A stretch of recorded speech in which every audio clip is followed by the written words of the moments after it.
Hey, Tony Gaskins here, popping in. Now, remember singles, you see what's in that corner right there now.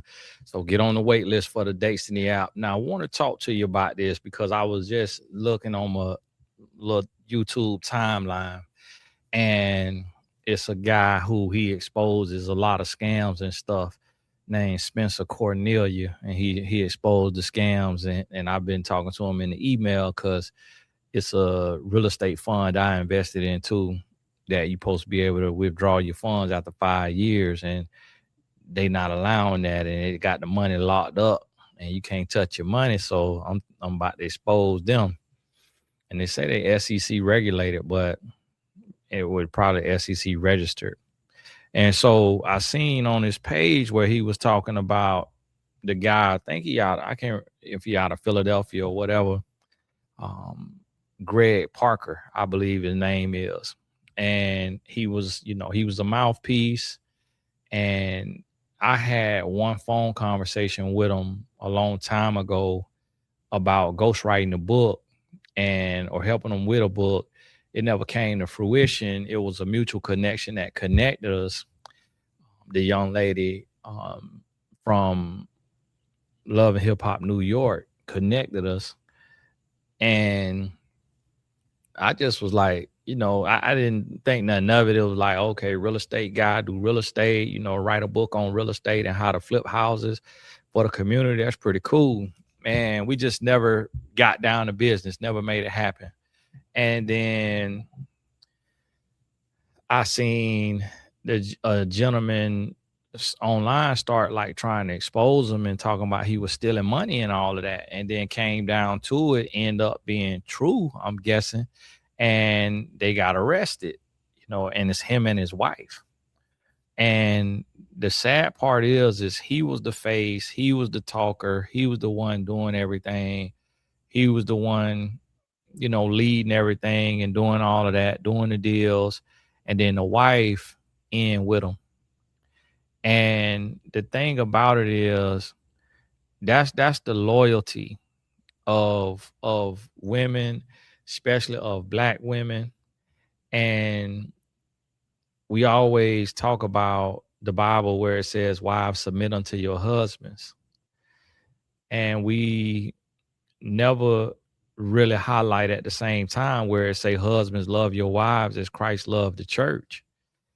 And what that means is presenting our wife blemish and spot free, like presenting her clean, like cleaning her name, taking care of her name, protecting her name, and leading her the right way to salvation, not to damnation. And but there has to be some responsibility and some onus on women as well, because you are grown. You're not a child. And the crazy thing about it is you will disobey your parents and then obey your husband.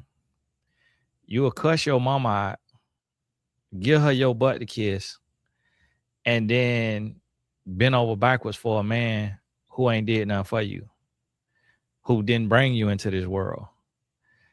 And think about that irony. And that's the mistake. You submit unto your husband if your husband is submitted unto God. That's the thing that has to be understood. Your husband must first be in submission. If he's not in submission, then he's out of alignment. And if you are submitting to him, then you are out of alignment. So, in order to be a helpmeet, you have to help. And you can't help a man if you don't hold a man accountable. So, it has to be to where he's living right and doing the right thing, and he's on the right path. And then you are on the right path because he's on the right path. Don't let a man lead you to destruction. That ain't what God called you to. That ain't what God has instructed you to do. And it's so sad to see women get into these men's business and start doing what the man doing and supporting this man who doing the wrong things. Like, that's terrible. And so you got to have common sense for yourself. And I'm gonna tell you something. Love is a beautiful thing. Yes, you should want love. Yes, you should desire love. But don't get to a place to where you make everything about love. Don't get to a place to where you ignore common sense. Y'all forgive me, I'm uploading my video, getting the last video out there. Don't get to that place to where everything is about love and now you ain't got no common sense. You can't do that. That's terrible. Absolutely terrible. And you got to get to a place to where you start to realize and understand that you have a brain and you have to use that brain. You got to use that brain. You cannot get in a place to where you blindly following a man. You blindly letting this man lead you to destruction. You can't do that. You got to understand that this is on you. That you have to be in position with the knowledge to know that you can't follow a man to hell. And the thing about it is, it's women that are following men into threesomes, into foursomes. I'm sure it's been women that have followed men into way worse stuff with children, stuff with animals. It's women that's following men into CA, which is we done seen that where I done seen cases of women doing that to their own blood child with their new man, and they letting their new man dog out they own blood that they pushed out of them just because that child come from another man. I seen a case on that, and it's been multiple. And of course, all of them ain't gonna be a documentary or on Dateline or whatever. So that right there, and here's the thing that we don't understand, and this is what a lot of men don't understand, is that how women are created. It's like if you just will be a good man, you got the world in your hands. Like, because the one thing women will lose their mind for is a man. Like, these are everyday women.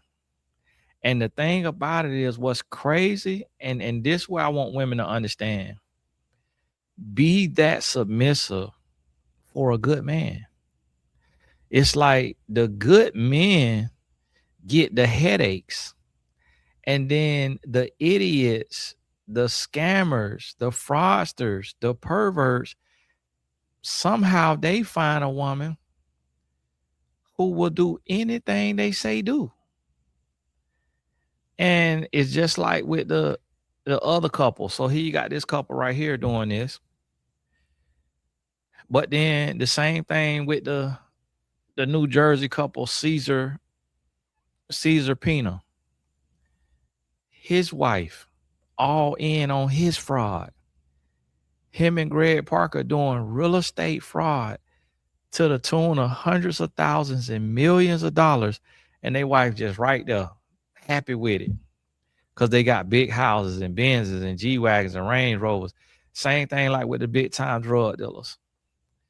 Same thing with the big, like Frank Lucas, how he went down, his wife go out and buy a mink coat.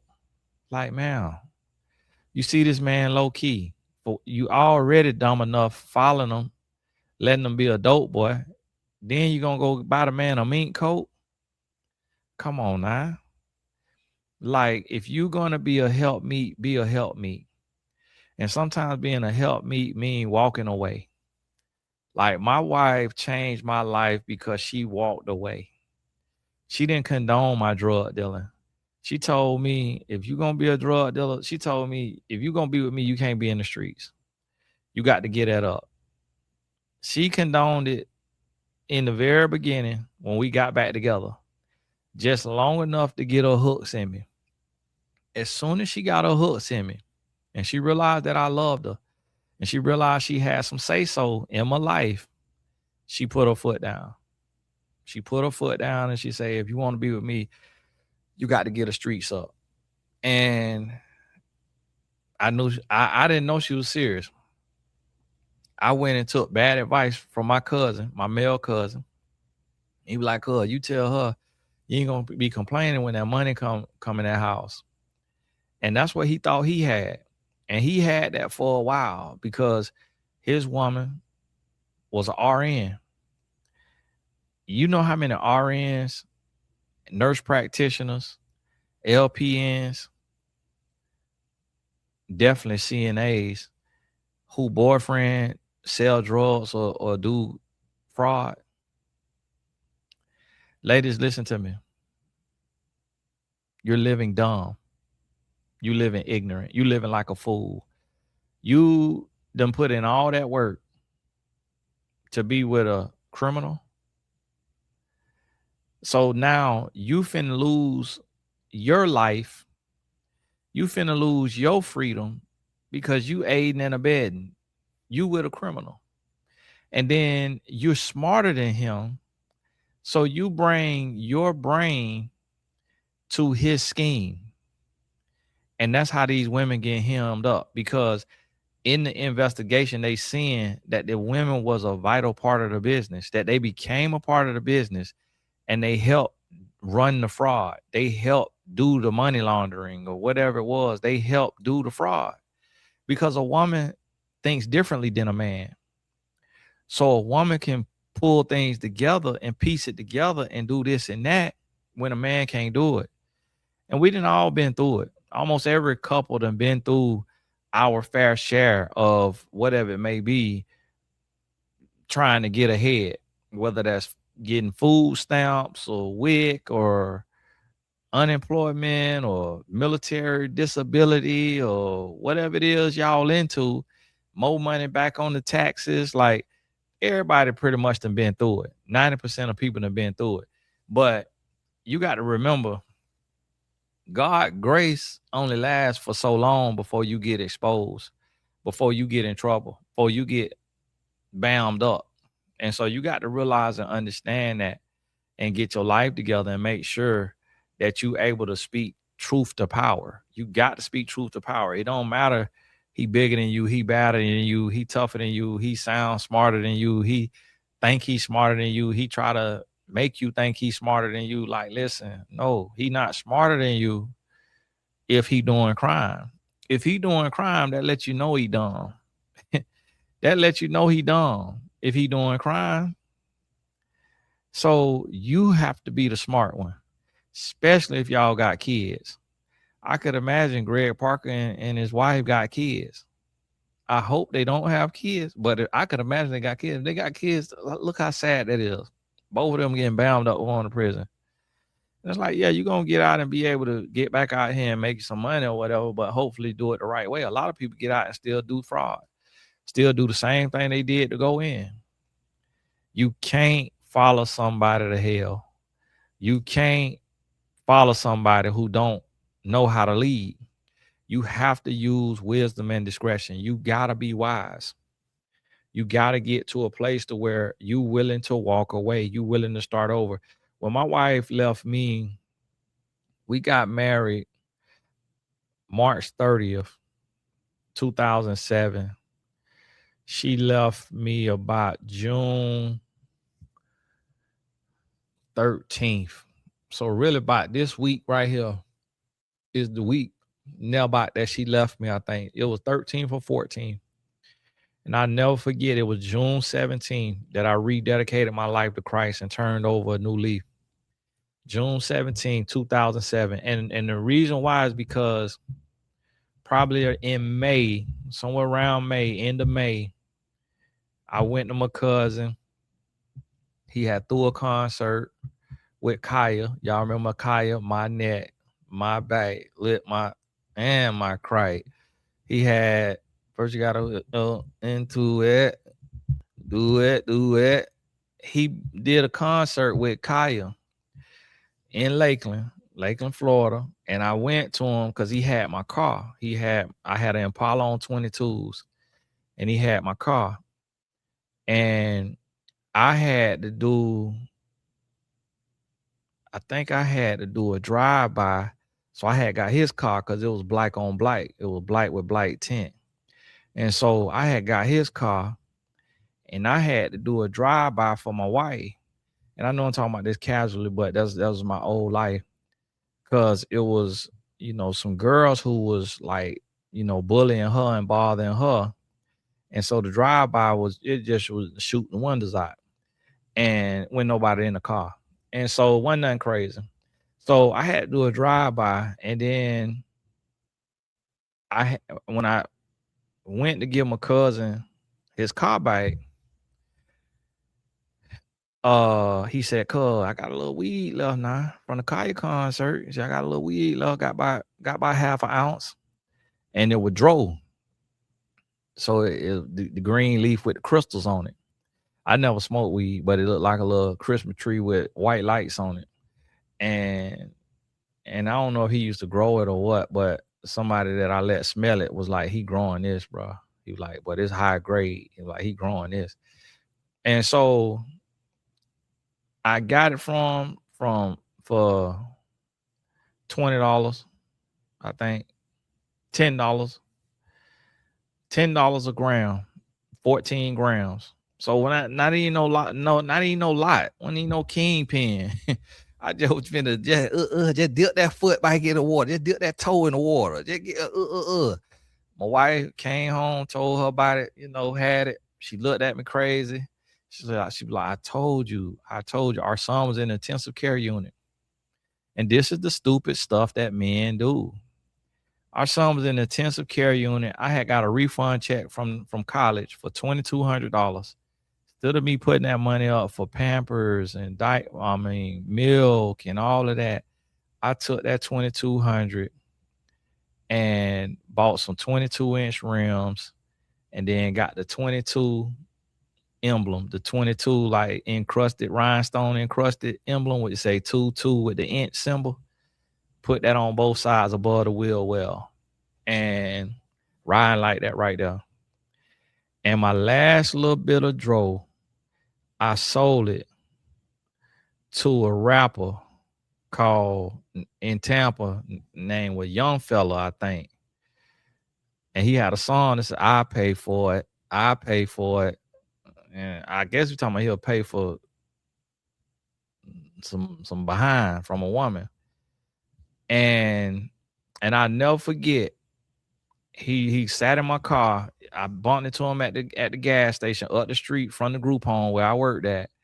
And I was working at the group home, but selling a little weed on the side. And he got in, and I seen him. I was like, "Hey, bro, what's going on with you? Hey, you smoke?" He was like, "Yeah, why? What's up?" I said, "Man, get in the car. Let me show you this right here." Boom. Pull it out, put it in, and no. He was like, He was like, "Boy, where you get it from, man?" I was like, "Man, my cousin, man. We from Polk County. We coming on out here, bro. About to, get this on out here." He say, "Bro, ain't nobody out here got this, boy. Woo, woo." He's like, "Hey, I'm gonna take this to the boss man. Take this to the boss man." He was a part of the Drake boys. They said it was over 200 of them. It was like a big gang. So he took it to Lord Drake. Nah, I should have known they sell weed. And I sold them. I think I had 5 ounces. 5 grams. My last 5 grams, and I charged them for 7. He said, "How much this is?" I said, "It's 7." And it was 5. So I had shorted them. But I remember when he sat in my car, I had my rim lock right there in the cup holder. And he said, "That's your rim lock?" I was like, "Yeah." And it's like, so I know he's a little thief now because he looking all around the car. Like, bruh, you saw my rim lock. Why would you ask me is that my rim lock? So he was a lame trying to be cool because a real thief not gonna tip you off that they just saw how they gonna rob you. And sure enough, about a week later, so sold that last little bit of weed, but my wife ain't know, so she had done left me. She was getting ready to leave me. And she left because the last couple of runs I did was with my coworker. We was riding through different neighborhoods. We had the draw in a little Ziploc bag. And we had it on ice because you had to keep it on ice, keep it cold. You keep it in the refrigerator because different kind of leaf. And so we ride around. We in my wife's car now. She had a Honda Civic, no tent. And so we ride around in a Honda Civic trying to be inconspicuous because my car, of course, Impala on 22. So I'm letting her drive my car while I'm riding around in her car, riding around getting it, like the song say. And so had my little coworker, another lane, both of us lane, trying to be cool. So my wife leave, and boy, and she left in her car. Cause we got into it. She was arguing with me. I tried to hold her. She wouldn't let me hold her. She kicking and punching and she getting on. And I realized if I keep holding her, I'm gonna have to hurt her to hold her. So I let her go. Let her go. She left, went to her uncle house, and was at her uncle house. I ain't know where she was. And I called her. I probably called her 80 times. So I called her. I go to my homeboy house. I'm sitting out in his apartment complex. We sitting out in the Impala. Boom. We out in the Impala on 22, car clean. He in the streets too. Another lame. He in the streets. Now he's selling weed, but he work at the detention center with the kids.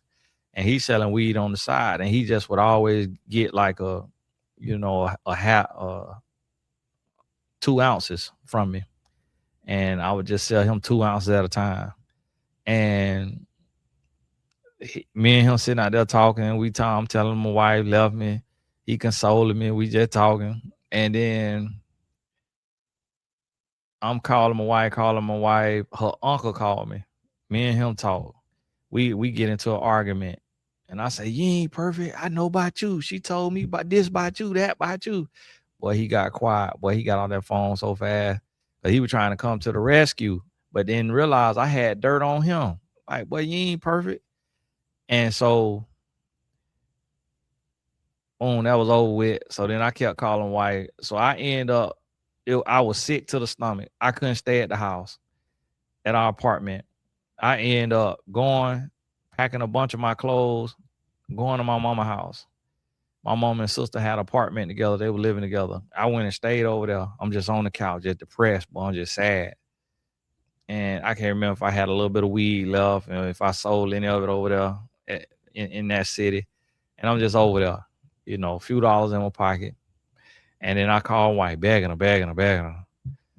And then I don't know if my sister or my mama called her too or what, but she answered the phone eventually and she was like, "Hello." And I was like, "Hey, what's up? I've been trying to call you, want to talk to you." And she was like, "I'll give you one more chance. Like, you got to start selling drugs. You got to start hanging out with them, with your cousin them. She like, you got to take anger management for trying to hold me." And I'm like, "All right, whatever you want to do. But I'm still mad because she left me. I'm resentful. So go back home that night and we go in the house, we make up, my wife loved me. I know she loved me. We make up. And then our son in the intensive care unit right now, so he not home. Get done, making up, say, "Hey, let's go to Taco Bell." Get ready to go outside, go downstairs, go to where my car was parked. I'm looking, I can't find my car. Look on the ground, glass on the ground. Look up, see some people standing outside of their apartment. They see them looking for the car. They all rush in the house. And they was out there having them a little party. But I think they had seen that my car got stole. They probably was out there and saw it happen and didn't want to say nothing. And so I ain't know who stole it. I ain't know if the person who I had shot the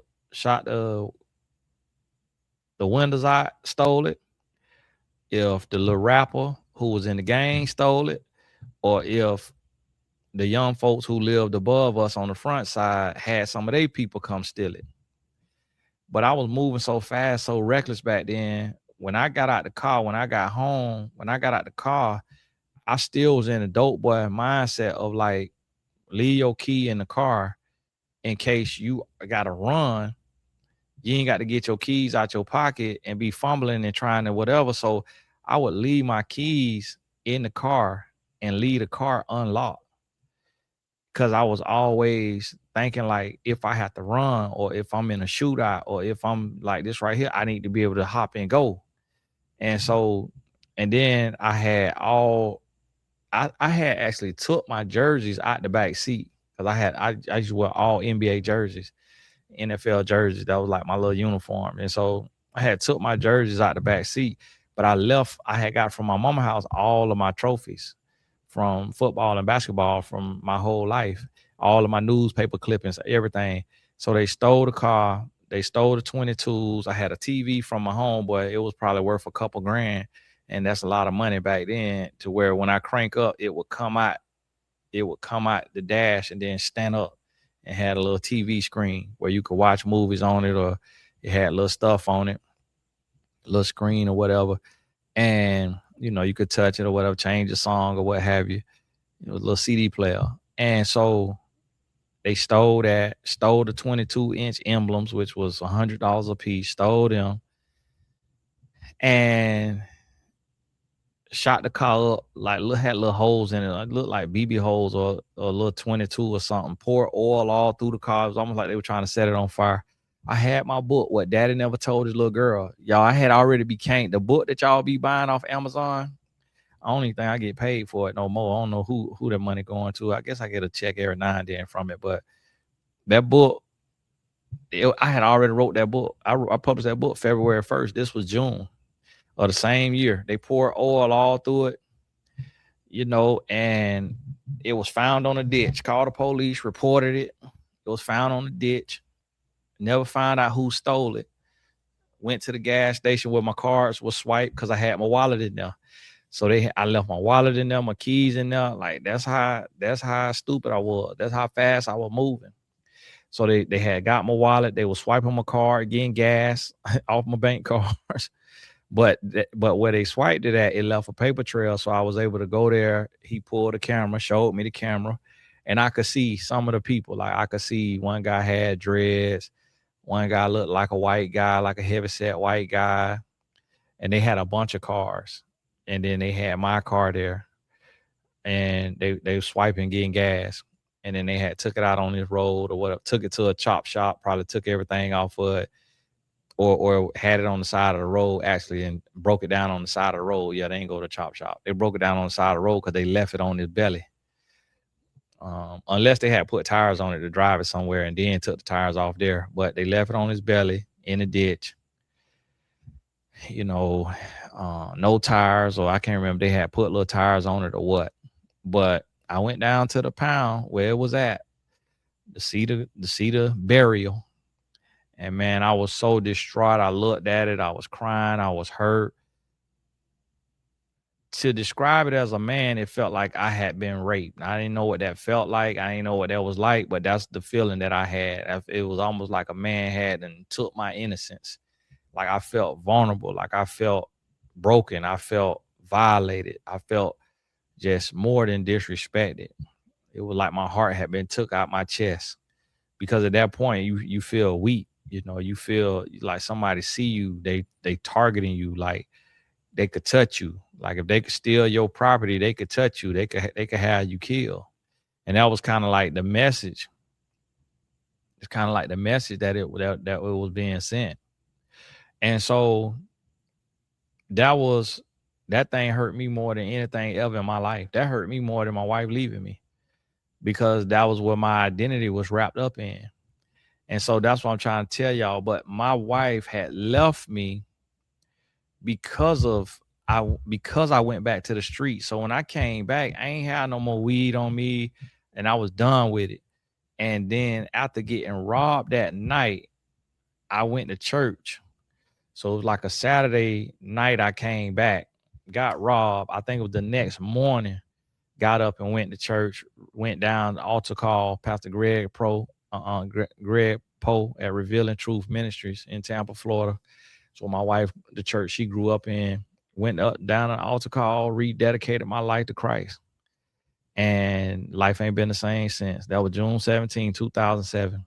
But it was because my wife refused to condone my ignorance. She refused to stay with me if I was going to be a criminal.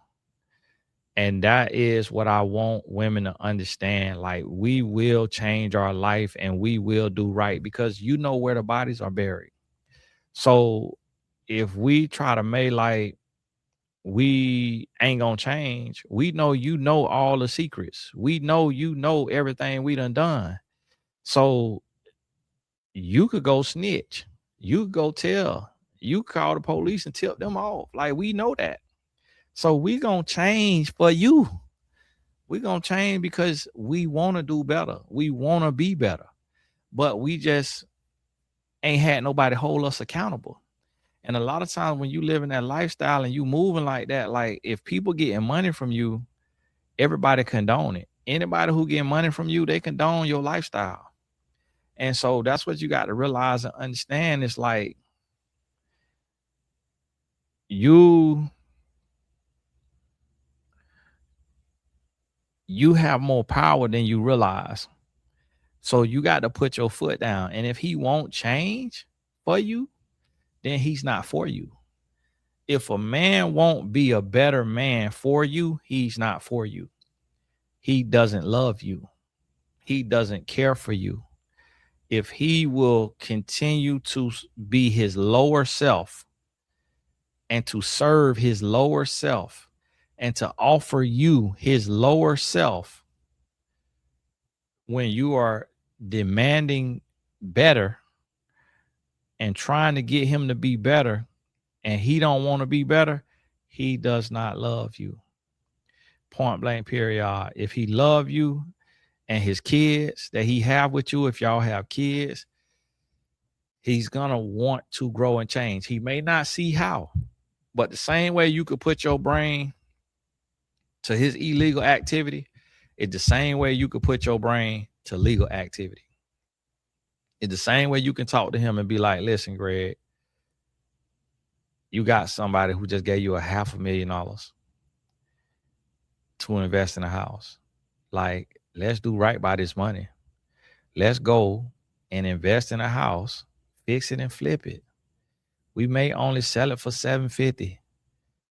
Give him his $500 plus 50% of the profit. And yes, we only walking away with 30 to 60 grand, but we made money. Then you got somebody else, and let's just keep rinse and repeat. Like, yeah, we ain't up 500,000. We up 30,000. We up 60,000, but you just did this with somebody else's money. Like, man, it's free money. A teacher got to work 40, 50 hours a week to make that same 30,000. Like, you getting to have fun. You get to be an influencer. You getting to go on radio shows. You getting to be a voice of the people. Let's just do right by this money. And yeah, it's gonna be slow grind. Yeah, we got to live in an apartment. Yeah, we got bad credit. Yeah, we can't drive no G-Wagon yet, no Range Rover, no Rolls Royce. But we making good money. We making honest money. That's got to be the voice of the woman. Because as a man, we gonna be greedy. We want it all. We want all the money. We want it overnight. Like Tony Montana, Frank Lucas. That's why you see these stories. Because that's how men think. Like, we want to conquer.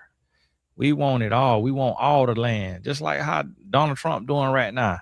He want what it is. He want Venezuela. He want Greenland. He want Iran. He want everywhere that got resources. He want it.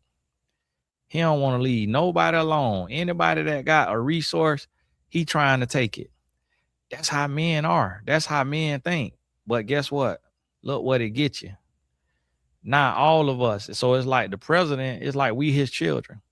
Not all of us paying the price. High gas prices, high price on everything because we over there in the war. And then people, oh, y'all want saying that when Biden was in there. If Biden had us in the war, we saying the same thing. If George Bush had us in the war, we saying the same thing. But look, here go person after person after person after person doing the same thing. That's how men are. Men want to conquer, and they not calling the shots by themselves. It's other men who are trillionaires and multi-billionaires who calling the shots, but that's what they trying to do. They want it all. They want control of the world. They want to be able to get in position to make them some more money, and they don't think about who it's gonna hurt. They don't think about the backlash.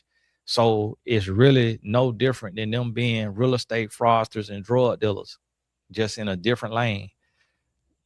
Same thing. The root of it all is greed. Whether you selling drugs, whether you doing real estate fraud, whether you doing credit card scamming, it's greed. It's greed, it's weakness, it's ignorance, it's arrogance, it's stupidity, it's low self-esteem, it's lamentivity, which is lame activity. It's all of that. And we honestly, and I know women say, oh, a man ain't finna raise no man. A man need to be a man on his own. A man need to be all that, blah, blah, blah. Can't raise a man. Y'all know K. Michelle's song that she got that from me because I used to talk about grown boys all the time. And then she turned it into a song, Can't Raise a Man. And that's the thing. It's like, it ain't about raising a man. It's about you raising yourself and you putting your foot down and you saying, I'm not going to be a part of this racket that you got going on. Like, if this what you finna do, I'm packing my stuff and I'm leaving. And you got to do it early before he get too deep in. Because if you try to leave when he get too deep in, he might kill you. If you know where too many bodies are buried, he might kill you. If he too locked in and it's all the way in, he passed the point of return, you might lose your life. And so that's why as soon as you see it, as early as possible, you got to shut it down and you got to let him know I'm finna leave. And if you got to go live with somebody, if you got to go get in a shelter, whatever you got to do it. But you got to get on up out of there. But hey, this Tony Gasson, God bless you. All the important links in the description. Keep your head up, keep going. We'll talk soon.